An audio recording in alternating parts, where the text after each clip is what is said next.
సూర్యబాబు అయితే ఆనంది దగ్గరకు వచ్చి ఆనందితో ఇలా అంటూ ఉంటారు. నేను నిన్ను ఆ రోజే చూసి ఈ తాయెత్తు ఈ రక్షణ చూసి నువ్వే ఆ కుట్టివి అని నేను ఆ రోజే అనుకున్నాను. కానీ నిన్ను అడిగితే నువ్వు కాదు, నా పేరు ఆనంది అని చెప్పావు అని చెప్పి సూర్యబాబు అంటూ ఉంటాడు. ఆ మాటలకు ఆనంది అయితే అవును సూర్యబాబు, నేనే కుట్టిని అని అప్పుడు చెప్పలేకపోయాను, కానీ ఇప్పుడు తెలిసింది కదా అని చెప్పి అంటూ ఉంటుంది. ఇంతలో సూర్యబాబు ఎలా అంటూ ఉంటాడు, ఇప్పుడు మనకి 14 ఏళ్ళు దూరమైంది ఈ కుట్టి. మనకి మన ఇంటికి ఎంత మంచి చేసింది. అలాంటి కుట్టి దూరం అయితే మనం ఎంత బాధపడ్డాము.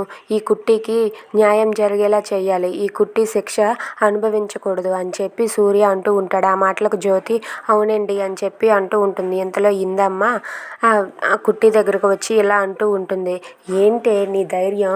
నేను నా కొడుకు నువ్వే కుట్టివి అని నిరూపించలేమనా? ఎలాగైనా సరే నువ్వే కుట్టివి అని నేను నా కొడుకు నిరూపించి నిన్ను ఎలాగైనా జైలుకు పంపిస్తామే అని చెప్పి ఇందమ్మ అంటూ ఉంటుంది. ఆ మాటలకు కుట్టి అయితే అలా మౌనంగా చూస్తూ ఉంటుంది. ఇందమ్మ అయితే ఎలాగైనా సరే నీకు శిక్ష పడేలా చేస్తానని ఆ కుట్టితో అంటుంది. Thanks for watching friends. Please subscribe our channel.